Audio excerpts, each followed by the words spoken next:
Hello class, welcome back बच्चों। जो प्यारे बच्चों, स्टार्ट कर रहे हैं नया लेक्चर। बेटा, कल इम्पोर्टेंस ऑफ डेलीगेशन और इम्पोर्टेंस ऑफ डिसेंट्रलाइजेशन हम कर रहे थे। बेटा, 5 हेडिंग्स की चर्चा हो चुकी है जो दोनों तरफ कॉमन है, ठीक है ना। यानी कि बेटा दोनों तरफ 5 हेडिंग की चर्चा कर ली।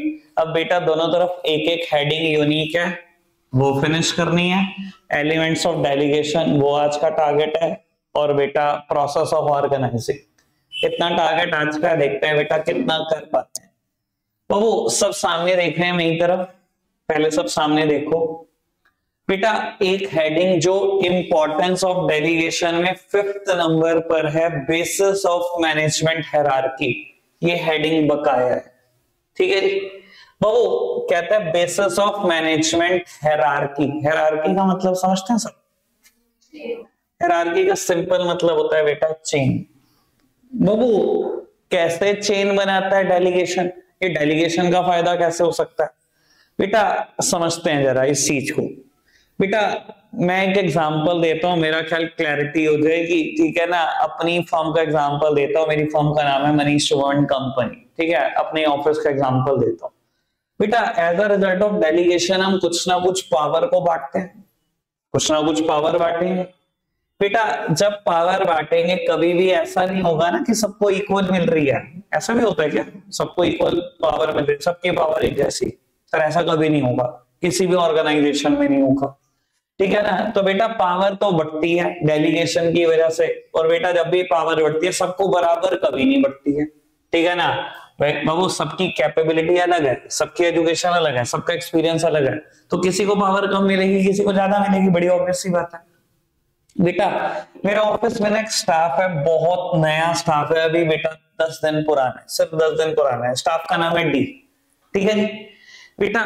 हमने ना इसको एक पावर दी कि अगर 10,000 रुपए तक का टैक्स जमा करना है ना, तो तू जमा कर सकता है बिना किसी से पूछे। तेरी पावर ही है, बस 10 से ज्यादा मत बढ़ी हो, ठीक है ना। बस तेरी पावर इतनी है, तो 0 रुपए से लेके 10,000 रुपए तक का टैक्स जमा कर सकता है। ये तो मैं इसको ऐसे लिख देता हूँ, 0 से लेकर 10,000 तक टैक्स जमा कर दियो बिना किससे पूछे, कोई टेंशन नहीं है। नया स्टाफ है, डर लगता है भाई गलत ना कर दे कुछ भी, ठीक है ना। एक स्टाफ है बेटा 1 साल पुराना, ठीक है, उसका नाम है मिस्टर सिंह, ठीक है बेटा। इसको पावर दे रखी है कि 10,000 रुपए से लेकर 1,00,000 रुपए का टैक्स ये जमा कर सकता है बिना किसी को बताए, कोई टेंशन नहीं, ठीक है जी बेटा। एक स्टाफ है 5 साल पुराना मेरे पास, ठीक है, उसका नाम है बी, ठीक है। इसकी पावर दे रखी है हमने 1,00,000 रुपए से लेकर 5,00,000 रुपए तक के टैक्स, ठीक है। और बेटा एक स्टाफ है सबसे पुराना, जिस दिन से मेरा ऑफिस खुला तब से ये मेरे पास है, इसका नाम है ए। इसकी पावर है 5,00,000 से लेकर 10,00,000 तक के टैक्स की। बेटा अनलिमिटेड पावर कभी किसी इंसान को नहीं दी जाती, ये मैं आपको बता दूं, अभी मैं थोड़ी देर बाद ये क्लियर भी करूंगा, ठीक है ना। जब भी किसी इंसान को पावर दो, हमेशा बेटा उसको उसका मैक्सिमम स्कोप बताकर पावर दो, ठीक है ना। अगर कभी मैक्सिमम स्कोप नहीं बताओगे ना पावर का, तो बेटा वो पावर मिसयूज होने वाली है, लिख के ले लो, ठीक है ना। मैं एक बात बोलता हूँ इस चीज को, मतलब लीक से हटकर है, वैसे बात कोई बिजनेस स्टडीज का एग्जांपल नहीं है। जिंदगी में बेटा जो बच्चे, जो माँ बाप ऐसा करते हैं ना अपने बच्चे को लाड प्यार में, ऐसे कहते कोई नहीं, खर्च ले पैसे जितने मर्जी खर्च ले, ठीक है ना बेटा। जिसको ऐसी छूट मिल जाती है ना, वहां पैसे का मिस यूटिलाइजेशन ही होता है, वो बहुत जल्दी घर को खाली कर देते हैं, बहुत ही जल्दी, ठीक है ना। गलत ऐपों में घुस जाएंगे, शर्ते सट्टे इनमें घुस जाएंगे, जब तक पैसे खत्म नहीं होंगे वो भी चैन नहीं लेंगे बेटा, ठीक है ना। तो जब भी किसी इंसान को पावर दी जाती है, हमेशा उसको मैक्सिमम स्कोप बताकर पावर दी जाती है, अनलिमिटेड किसी को कोई पावर नहीं दी जाती। तो चाहे कितना ही पुराना स्टाफ है, मैंने उसको एक पावर दी हुई है, और उसका मैक्सिमम स्कोप बताकर पावर दी हुई है कि इससे आगे तो भी नहीं बढ़ सकता, ठीक है ना। इससे आगे जाना है तो हम खुद कर लेंगे टैक्स पे, ठीक है जी। अब एक बात बताओ बेटा, डेलीगेशन की वजह से मैंने पावर बांटी, और जब भी पावर बांटी सबको बराबर कभी नहीं मिली, किसी को मिली पावर ज्यादा, किसी को मिली कम, दिखाई दे रहा है। और बेटा पावर कम या ज्यादा मिलने से क्या हुआ, देखो extent of authority will determine who will report to whom. बेटा पावर कम या ज्यादा मिलती है, अब जितना एक्सटेंट ऑफ अथॉरिटी मिला है उसी से पता लग जाता है किसको किसको रिपोर्ट करना है, बिल्कुल क्लियरली पता लग रहा है। अगर मैं आपसे पूछूं बेटा कि सी का सुपीरियर कौन है, तो आप 1 मिनट नहीं लगाओगे, आप आंसर कर दोगे बी हो रही है। और अगर मैं पूछूं बी का सबऑर्डिनेट कौन है, सी ओ डी है। डी का सुपीरियर कौन है, सभी सुपीरियर है डी के। तो ए के सबऑर्डिनेट कौन है, सभी सबऑर्डिनेट है। तो बेटा extent of authority will determine who will report to whom. Authority का एक्सटेंट खुद बता देता है किसको किसको रिपोर्ट करना है, कौन किसको रिपोर्ट करने वाला है। तो बेटा it automatically created a chain in the organization, automatically एक हायरार्की बन गई किसको किसको रिपोर्ट करना है। अच्छा इतना आसान है, ठीक है ना। हो पॉसिबल किसकी वजह से पाया, डेलीगेशन की वजह से। क्लियर है बेटा बात, बढ़ाएं बात को आगे अगर आपको ये बात क्लियर है तो, ठीक है जी। बेटा एक यूनिक हेडिंग यहां पर भी बचती थी डिसेंट्रलाइजेशन में, थर्ड हेडिंग का नाम है बेटा quick decision making. Quick decision making, although मैं इसकी बात काफी हद तक कल कर चुका हूं, बस मुझे याद ही कराना है। बेटा क्विक डिसीजन मेकिंग क्यों होती है डिसेंट्रलाइजेशन में, बेटा डिसेंट्रलाइजेशन में आप ऐसे ऑपरेट करते हो जैसे कि आप एक ऑटोनोमस यूनिट हो। पावर यहां थी, बढ़ती गई, लोएस्ट लेवल तक बढ़ती गई, यहां पर आ गई पावर। सर ये इंसान बिल्कुल ऐसे ही ऑपरेट करेगा जैसे कि इसकी ऑर्गेनाइजेशन एक ऑटोनोमस यूनिट है कि इसके ऊपर तक कोई नहीं, ये एमडी बनकर बैठा हुआ है। डिसेंट्रलाइजेशन में इतनी पावर होती है क्योंकि इंसान कंट्रोल ही नहीं करता ऊपर वाला। तो आप ऐसे बनकर बैठो बेटा जैसे कि आप एक ऑटोनोमस यूनिट हो, जैसे आप एमडी हो किसी ऑर्गेनाइजेशन के। ये बिल्कुल वही हालत है बेटा सरकारी बैंक में ब्रांच मैनेजर, ऊपर कोई पूछने वाला तो है नहीं, किसी के पास टाइम ही नहीं है कंट्रोल करने का इतना, तो आप कैसे बन के बैठे होते हो, जैसे आप ही मालिक हो उस ब्रांच के, जैसे आप ही एमडी हो, सारी पावर आपको है। तभी तो बेटा सबसे ज्यादा कमा लेते हैं ब्रांच मैनेजर, तभी तो जिससे मर्जी रिश्वत मांग लो तो उनके टाइम पर, क्योंकि पता ऊपर कुछ होना नहीं, ऊपर कंट्रोल ही नहीं। तो सर क्योंकि आप ऑटोनोमस यूनिट की तरह काम करते हो इसलिए आपकी डिसीजन मेकिंग बड़ी क्विक है। और कल मैं एग्जांपल भी दे रहा था, मान लो बेटा इसके पास लोन की फाइल है, 15 दिन इसने खर्च कर दिए, 50 लाख की लोन की फाइल है, इसकी अथॉरिटी भी है 50 लाख का लोन करने की, 15 दिन इसने खर्च कर दिया, थोड़ा सा कंफ्यूज है लोन करे ना करे। मैंने बताया भी था बेटा, इसने अगर आराम को कॉल में लगा दी ना रीजनल मैनेजर को, सर थोड़ा सा एडवाइस कर देते हो, कहेगा यार you are close to the operation, take decision, मेरे पास टाइम नहीं है मैं 15 दिन खर्च करूं, और मेरे पास ऐसी 200 ब्रांचेस है, अगर 1-2 फाइल और आ गई मेरे तो महीना टप गया, मेरे पास टाइम नहीं है, मेरे पास और बहुत काम है, आप देखो क्या करना है।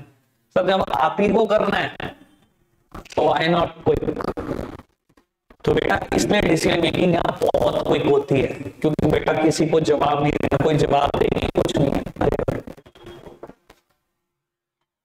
क्लियर है बेटा बात, समझ में आती है सारी बात। बाबू यहाँ पर इंपॉर्टेंस ऑफ डेलीगेशन और डिसेंट्रलाइजेशन खत्म हो जाती है, लेकिन डेलीगेशन टॉपिक पूरा खत्म नहीं हुआ, अभी मेरे को एक छोटा सा डिस्कशन करना है, ठीक है ना जी। सब सामने देखेंगे बेटा और उस डिस्कशन को मैं कंप्लीट करता हूँ। बेटा डेलीगेशन के ना कुछ एलिमेंट्स हैं, मेरे को उन पे चर्चा करनी है। ऑल्दो अगर आपने कभी प्रिंसिपल्स पढ़े हैं फ्योल के तो ये बातें आपने कभी ना कभी सुन रखी हैं। बेटा 3 एलिमेंट है, पहले एलिमेंट का नाम है अथॉरिटी, दूसरे एलिमेंट का नाम है बेटा रिस्पॉन्सिबिलिटी, और बेटा तीसरे एलिमेंट का नाम है अकाउंटेबिलिटी। बेटा अथॉरिटी का मतलब क्या होता है, authority means power to take decision and responsibility means obligation to carry out a particular task.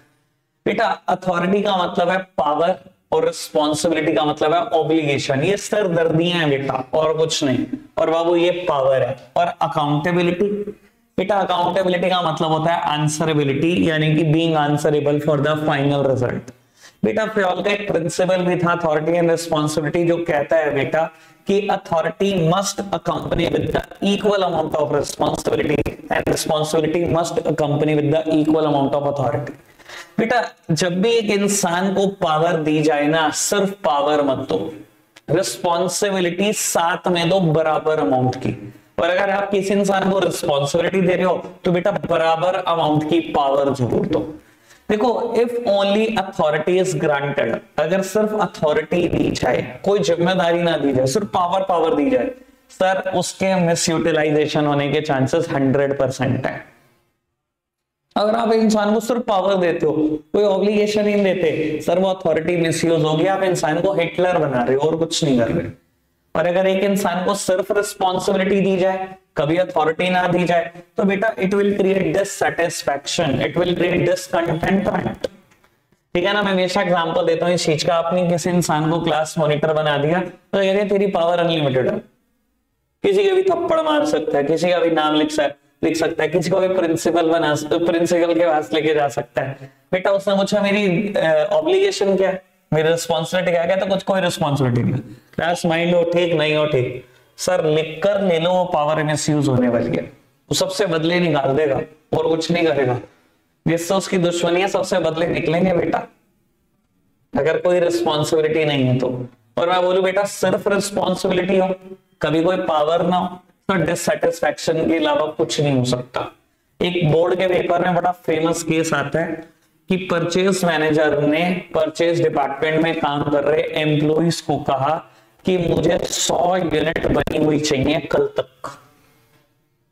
उन्होंने कहा ठीक है सर बन जाएंगी, आप एक काम करो हमें गोडाउन की दे दो, हम ताकि रॉ मटेरियल निकाल पाए 100 यूनिट का। तो उसने गोडाउन की देने से मना कर दिया। अगले दिन टारगेट ऑब्वियसली अचीव नहीं हुआ। अब आप समझदार हो क्या मिसिंग है यहां पर। बेटा आपने सिर्फ उस इंसान को रिस्पॉन्सिबिलिटी दी, आपने एम्प्लॉइज को सिर्फ रिस्पॉन्सिबिलिटी दी कि 100 यूनिट बनाकर देना। Responsibility must accompany with the equal amount of authority, equal power भी तो देगी ताकि वो 100 यूनिट रॉ मटेरियल निकाल पाए, तभी तो बनाएंगे बेटा फिनिश गुड्स। वो पावर तो आपने दी नहीं उनको, सिर्फ रिस्पॉन्सिबिलिटी दे दी, टारगेट अचीव नहीं हुए। सर दोनों चीजों की इक्वल इंपॉर्टेंस है, साथ साथ चलती है, कोई दिक्कत तो नहीं।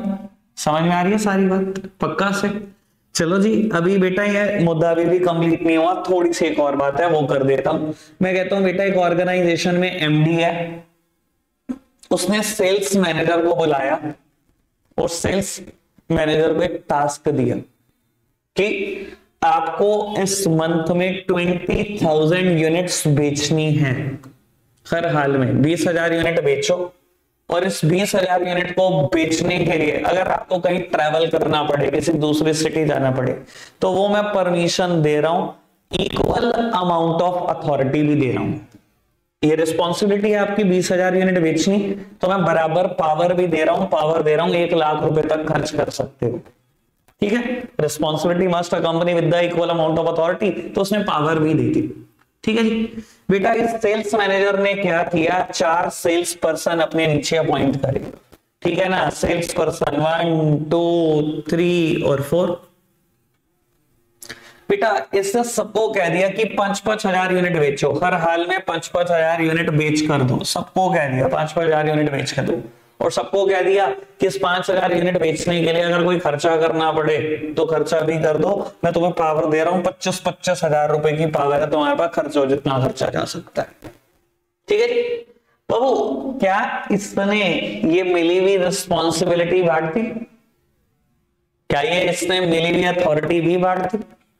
बेटा एक टॉपिक यहां से मैं समझाने की कोशिश कर रहा हूं कि देखो बेटा अथॉरिटी डेलीगेट की जा सकती है। देखो पावर इसकी थी लाख रुपए खर्च करने की, इसने अपनी पावर बांट दी, इसकी पावर हो गई, इसने भी अपनी पावर बांट दी। बेटा अथॉरिटी बांटी जा सकती है, डेलीगेट की जा सकती है, सेम वे रिस्पॉन्सिबिलिटी भी डेलीगेट की जा सकती है।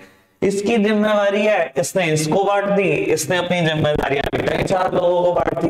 ठीक है, मैं कहता हूं बेटा कुछ ऐसा हुआ कि 20 दिन के बाद डी बीमार पड़ गया, इसने भी 3,000 यूनिट बेची थी 5 में से, ये बीमार पड़ गया, 20 दिन हुए, अभी पूरे मंथ ये प्रेजेंट नहीं हो पाया, बच्चे के 10 दिन।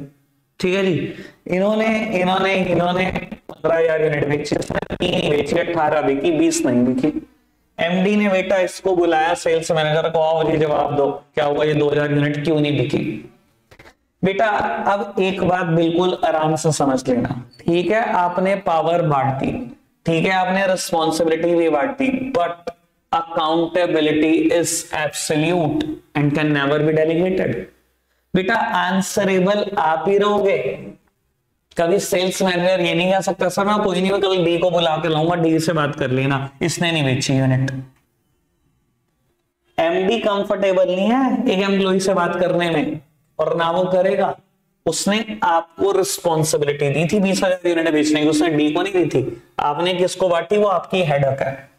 वो आंसरेबिलिटी अकाउंटेबिलिटी हमेशा आपकी है। अगर ये टारगेट अचीव नहीं हुए हैं तो बेटा you are held responsible for the final results, you are held accountable for the final results.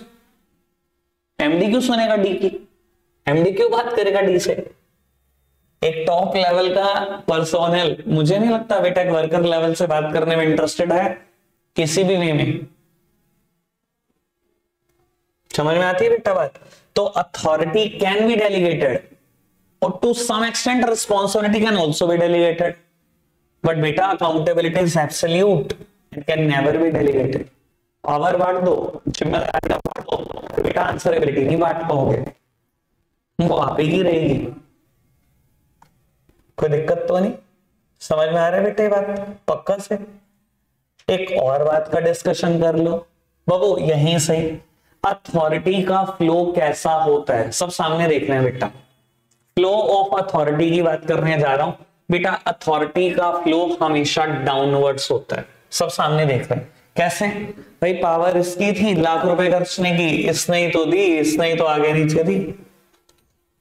तो बेटा अथॉरिटी का फ्लो हमेशा डाउनवर्ड्स है। डाउनवर्ड्स मतलब फ्रॉम टॉप टू बॉटम, ठीक है? टॉप से स्टार्ट होता है बॉटम तक जाता है, ठीक है ना? रिस्पॉन्सिबिलिटी का फ्लो कैसा है अगर कुछ याद हो तो बाबू? नॉर्मली इंसान पहली बार क्या करता है आपको पता है, पिछली बार आपने भी ये गलतियां की थी, ठीक है ना? नॉर्मली बच्चे ऐसे ही बोल देते हैं कि रिस्पॉन्सिबिलिटी का फ्लो भी डाउनवर्ड है, तो जिम्मेदारी इसकी थी, इसने इसको दी, इसने इसको दी। नहीं बेटा, रिस्पॉन्सिबिलिटी के लिए जब सोचा जाता है हमेशा ऐसा सोचा जाता है कि अगर मैं ये टारगेट अचीव ना कर पाऊं तो मैं किसके लिए रिस्पॉन्सिबल हूं? हमेशा बेटा आप अपने अपर लेवल के लिए रिस्पॉन्सिबल हो। अगर ये टारगेट पूरा नहीं हुआ ये किसके लिए रिस्पॉन्सिबल है? हमेशा अपने अपर लेवल के लिए रिस्पॉन्सिबल है। तो रिस्पॉन्सिबिलिटी का फ्लो कैसा है बेटा? हमेशा upwards, that means from bottom to top. Same way answerability या अकाउंटेबिलिटी का फ्लो कैसा है बेटा? हमेशा अपवर्ड्स। हमेशा आप आंसर अपने से बड़े लेवल को दोगे भाई, छोटे लेवल के लिए जवाबदेही देनी होती है आपकी, ठीक है ना जी? तो बेटा अथॉरिटी का फ्लो डाउनवर्ड्स, और बेटा अगर देखा जाए तो रिस्पॉन्सिबिलिटी और अकाउंटेबिलिटी दोनों का ही फ्लो अपवर्ड्स। कोई दिक्कत तो नहीं? समझ में आई बेटा बात? अब आपने कल एक काम करना है, एनसीईआरटी से अथॉरिटी, रिस्पॉन्सिबिलिटी और अकाउंटेबिलिटी का डिफरेंस पढ़ना है, 4 बेसिस पे है, ठीक है ना? क्लियर हो जाएगा, पढ़ लेना, ठीक है? मैंने लगभग क्लियर कर दिया, ठीक है?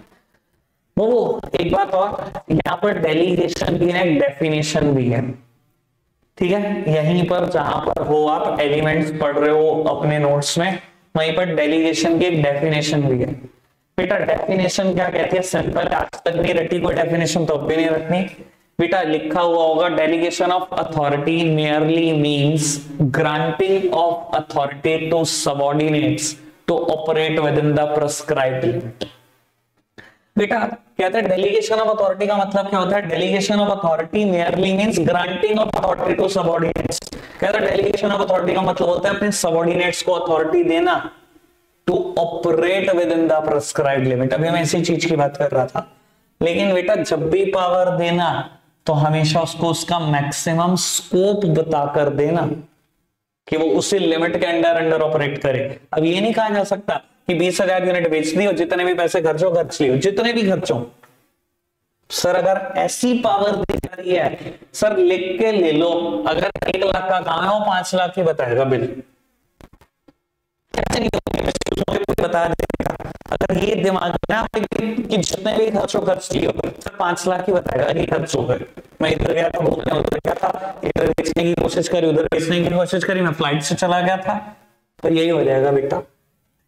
तो बेटा डेलीगेशन ऑफ अथॉरिटी का मतलब अपने सबऑर्डिनेट्स को पावर देना, लेकिन साथ ही साथ मैक्सिमम स्कोप बताकर देना। क्लियर है बेटा बात? समझ में आती है बात बाबू? बिल्कुल फ्रंट पेज पर आ जाओ, ऑर्गेनाइजिंग के प्रोसेस पे आते हैं। डेलीगेशन कंप्लीट है, मेरी तरफ से डिसेंट्रलाइजेशन कंप्लीट है। ठीक है जी, थोड़ा थोड़ा कर जाके पढ़ लेना, बिल्कुल क्लियर हो जाएंगे बहुत बाबू। बिल्कुल पहले पेज पर, ठीक है ना, प्रोसेस ऑफ ऑर्गेनाइजिंग पढ़ रहे हैं बेटा। अभी पिछले चैप्टर में जब हम स्टाफिंग पढ़ रहे थे तो हमने दो प्रोसेसेस पढ़े हैं, एक स्टाफिंग का और एक सिलेक्शन का। प्रोसेस का मतलब मेरा ख्याल है सबको पता है, क्रोनोलॉजिकल सीक्वेंस में मेजर है। ठीक है, हेडिंग का सीक्वेंस नहीं बिगाड़ना। ठीक है बाबू, सबसे पहले हम दो हेडिंग पढ़ेंगे बिल्कुल साथ साथ, फिर आखिरी की दो हेडिंग की चर्चा करेंगे। बेटा पहली हेडिंग कहती है ऑर्गेनाइजिंग के प्रोसेस में identification and division of work. Identification and division of work. और बेटा सेकंड हेडिंग कहती है डिपार्टमेंटलाइजेशन। डिपार्टमेंटलाइजेशन। चलो जी बेटा, दोनों के बारे में जानते हैं अच्छे से। बाबू ऑर्गेनाइजिंग का पहला ऑर्गेनाइजिंग प्रोसेस का पहला स्टेप कहता है कि ऑर्गेनाइजेशन जो भी वर्क परफॉर्म करने वाली है, सबसे पहले उसको आइडेंटिफाई कर लो कि आप काम क्या करोगे। ठीक है जी, आइडेंटिफाई कर लेते हैं।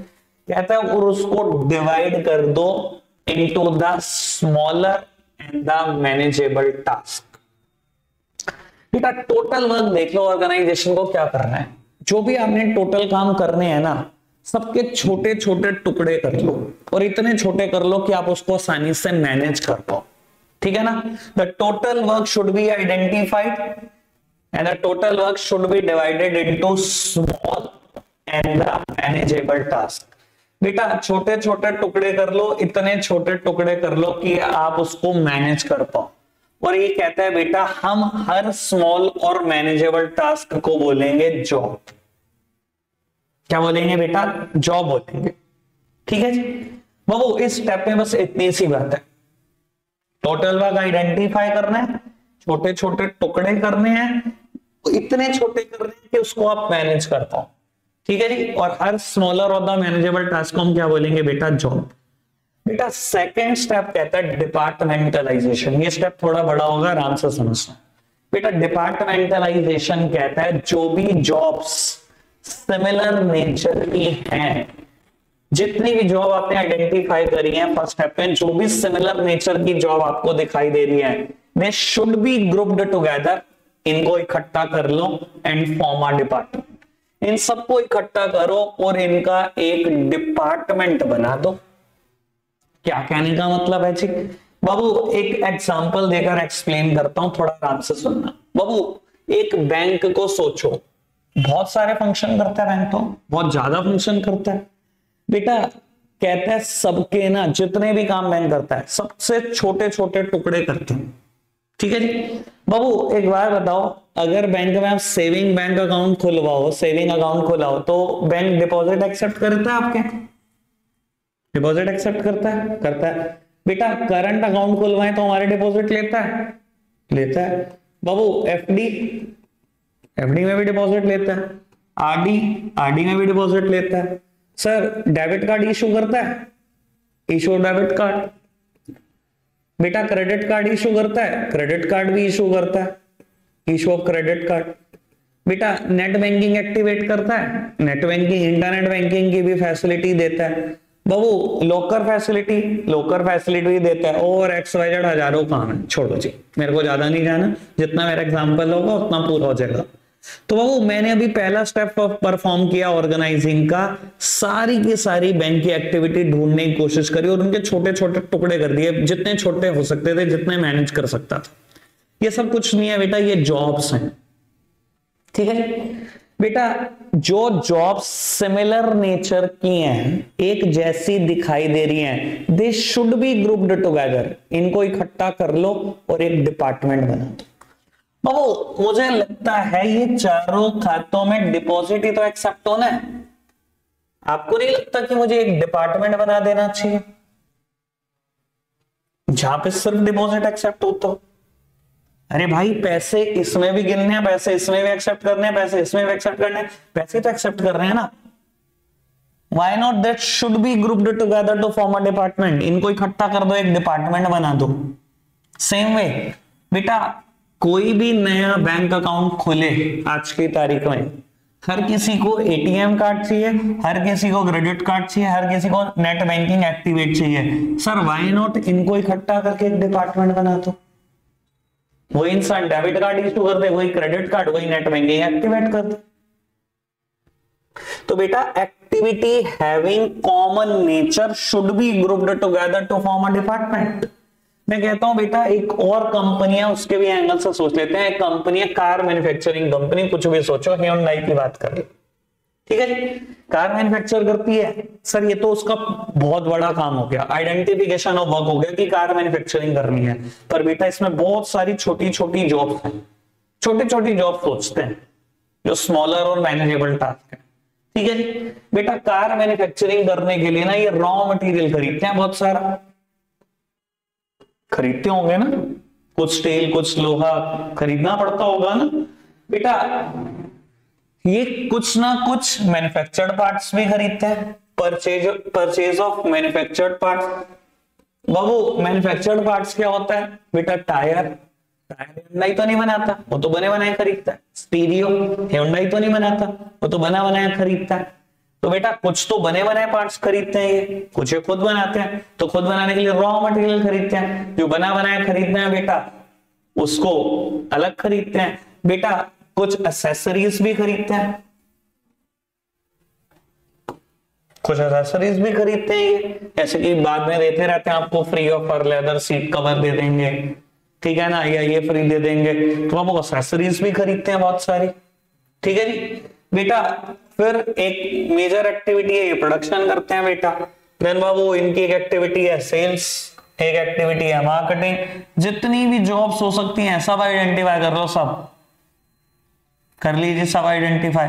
Sir activity having common nature should be grouped together to form a department.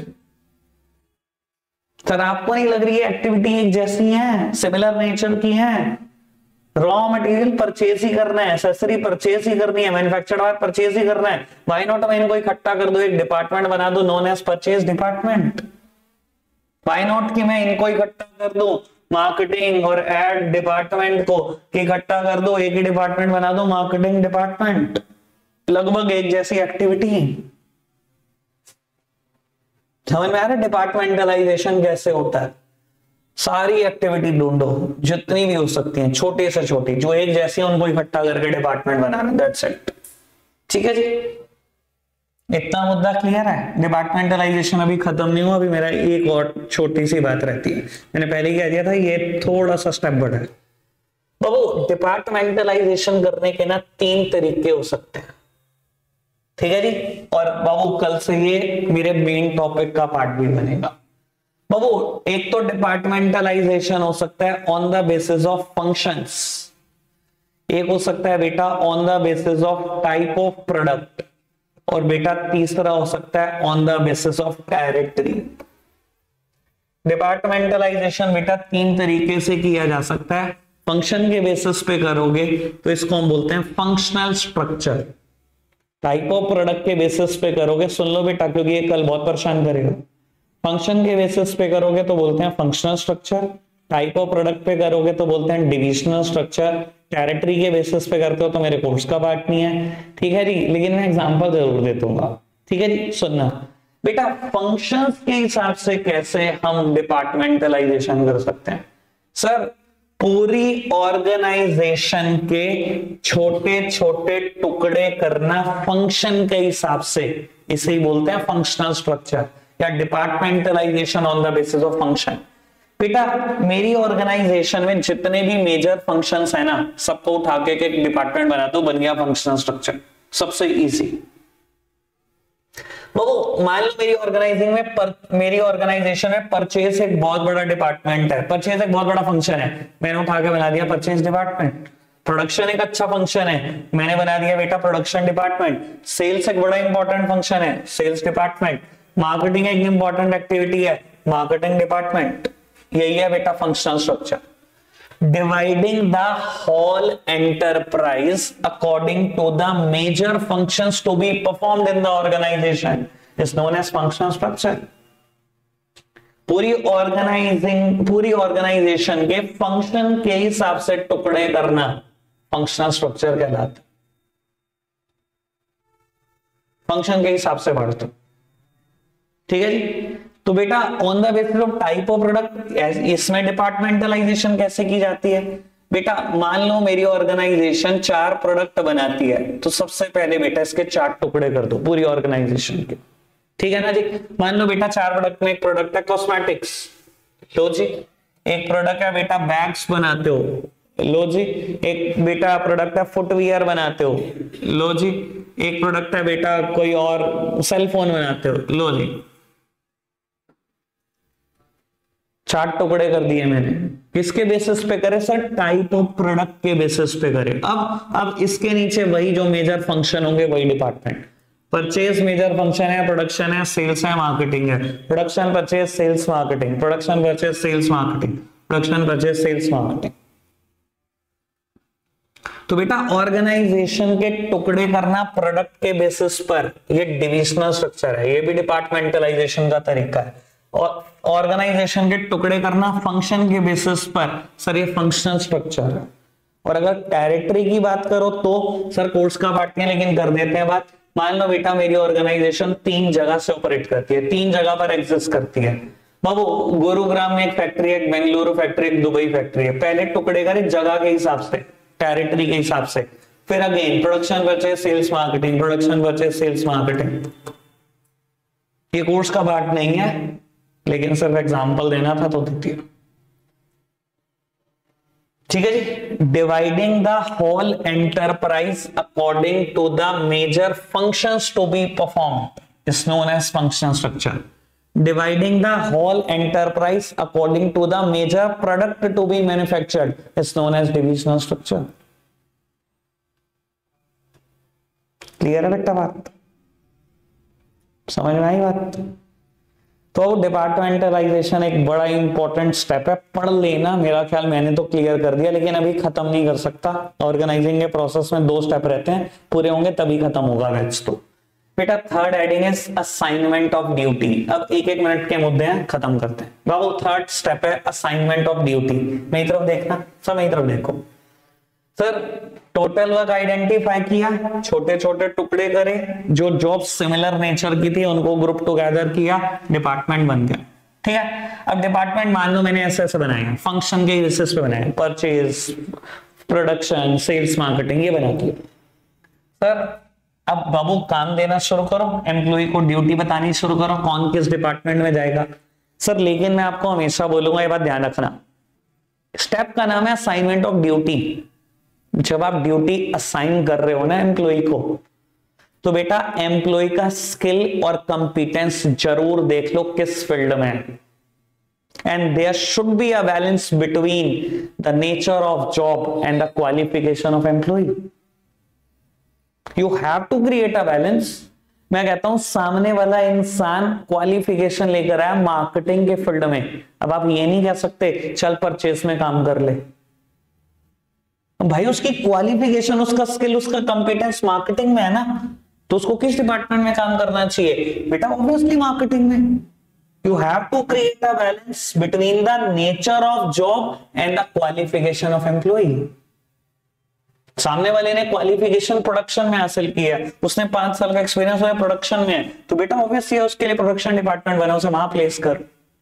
तो बेटा ड्यूटी असाइन करना शुरू करो, पर बेटा ड्यूटी असाइन करते टाइम वर्कर का स्किल और कंपिटेंस जरूर ध्यान रखना, और आपको बैलेंस क्रिएट करना है नेचर ऑफ जॉब और क्वालिफिकेशन ऑफ एम्प्लॉय में, ये भी ध्यान रखना। होगी ड्यूटी असाइन, ठीक है जी। लास्ट स्टेप क्या कहता है? Establishing reporting relationship. कहता है रिपोर्टिंग रिलेशनशिप बता दो। बाबू रिपोर्टिंग रिलेशनशिप क्या होती है? बेटा रिपोर्टिंग रिलेशनशिप का मतलब है सबको क्लियर कर दो, कौन किसका सुपीरियर, कौन किसका सबऑर्डिनेट, कौन किससे ऑर्डर लेगा, कौन किसको ऑर्डर देगा, कौन किसके लिए रिस्पॉन्सिबल, कौन किसके लिए अकाउंटेबल, सब बता दो। पूरी रिपोर्टिंग क्लियर कर दो, किसको किसको रिपोर्ट करना है। अच्छा जी, देखो बेटा मैं बड़े आराम से क्लियर कर सकता हूं, 1 सेकंड की बात है। ओ थर्ड स्टेप कहता था असाइनमेंट ऑफ ड्यूटी। ड्यूटी दे दो, ड्यूटी दे दो मतलब रिस्पॉन्सिबिलिटी दे दो या अथॉरिटी दे दो, बस ये बताओ। रिस्पॉन्सिबिलिटी दे या अथॉरिटी? भाई ड्यूटी का मतलब क्या होता है? जिम्मेदारी तो है, मतलब रिस्पॉन्सिबिलिटी तो है। तो थर्ड स्टेप में आपने रिस्पॉन्सिबिलिटी दे दी, ठीक है सर। मैंने तो अभी डेलीगेशन पढ़ाया, मैंने अभी फ्रॉल का प्रिंसिपल की भी बात करी। सर जब अगर मैंने रिस्पॉन्सिबिलिटी दी है, responsibility must अकंपनी with the equal amount of authority. अब उस रिस्पॉन्सिबिलिटी को पूरे करने के लिए मैं पावर दूंगा। फोर्थ स्टेप में मैं पावर देनी शुरू करूंगा, और जब मैं पावर दूंगा सर, कभी भी पावर बराबर तो मिलती नहीं है, किसी को मिलेगी कम, किसी को मिलेगी ज्यादा। और बेटा extent of authority will determine who will report to whom. किसी को मिलेगी कम, किसी को मिलेगी ज्यादा, और ऑटोमेटिकली एक चेन बन जाएगी, ऑटोमेटिकली रिपोर्टिंग रिलेशनशिप क्लियर हो जाएगी। मुझे कुछ नहीं बताना पड़ेगा किसी को, ठीक है ना। अभी जो मैंने एग्जांपल दिया था एबीसीडी का टैक्स जमा करने वाला, वही बात कर रहा हूं दोबारा। थर्ड स्टेप में अगर आपने जिम्मेदारी दी है तो जिम्मेदारी को पूरा करने के लिए पावर दो। पावर सबको तो बराबर मिल ही नहीं सकती सर, ऐसा किसी ऑर्गेनाइजेशन में नहीं होता। तो पावर दो, सबको बराबर तो मिलेगी नहीं, किसी को कम किसी को ज्यादा, और वो ऑटोमेटिकली चेन बनाकर दे देगी कि कौन किसका सुपीरियर है, कौन किसका सबऑर्डिनेट है, किससे ऑर्डर लेना है, किसको ऑर्डर देना है, सब कुछ क्लियर हो जाएगा। समझ में आती है बेटा बात? तो आज के लिए रखते इतना ही है, बाय बाय।